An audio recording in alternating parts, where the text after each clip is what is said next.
जी तो भाई आज संडे का दिन था और यूके में संडे का मतलब होता है कि भाई आराम करो, रेस्ट करो। हमने भी 2-3 बजे तक आराम किया। तो 3 बजे याद आई कि भाई कपड़े तो धोने वाले काफ़ी पड़े हुए हैं। हम निकल पड़े कि भाई कपड़े धुलवाने चलते हैं। रास्ते में टाउन सेंटर आया, आपको टाउन सेंटर दिखाते हैं। लेकिन टाउन सेंटर भी सारा बंद हो चुका था। उसकी वजह ये थी कि हम लेट उठे थे। और यहाँ पे देखा तो बच्चों के लिए जनाब झूले वगैरह लगे हुए थे। बच्चे अपने कामों में मसरूफ़ थे, हमने भी अपने काम को तरजीह दी और बस चलते रहे। रास्ते में मैकडोनल्ड गुजरा। मामूल के मुताबिक फैमिलीज अपने बच्चों को लेकर खाना खा रहे थे। हमने अपने काम को देखा और अपनी तरफ निकल पड़े। टाउन सेंटर में बिल्कुल सन्नाटा देखने के बाद हमें अंदाज़ा हुआ कि भाई गोरे इतवार को तरजीह देते हैं और आराम करते हैं। लेकिन हम अकेले ही थे जो अपनी भाग दौड़ में मसरूफ़।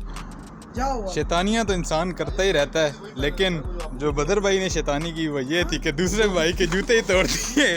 फिर मामूल के मुताबिक बदर भाई ने पूरा सफ़र नंगे पाँव ही गुजार दिया। लॉन्ड्री शॉप पहुंचने पर हमने काफ़ी सारी मशीनों को चलता हुआ देखा।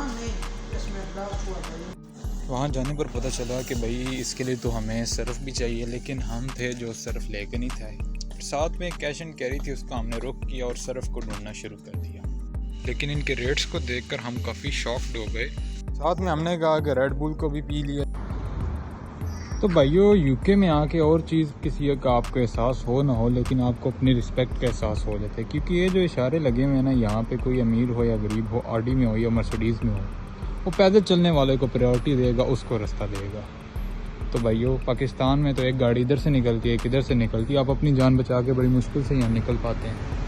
तो जब बदर भाई की बिल्कुल बस होगी तो उन्होंने कहा जराबे पहन कर ही सहारा ले लिया जाए, क्योंकि नंगे पाँव तो चलना किसी मुसीबत से कम तो नहीं है। रास्ते में बसों का अड्डा देखकर हमें पाकिस्तान का पीर वदाई याद आ गया।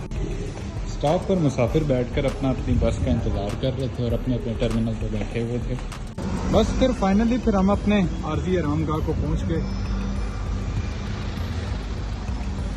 तो बस फिर यहाँ पर अपने व्लॉग को हम करते हैं एंड मिलते हैं एक नए व्लॉग में। अल्लाह हाफिज़।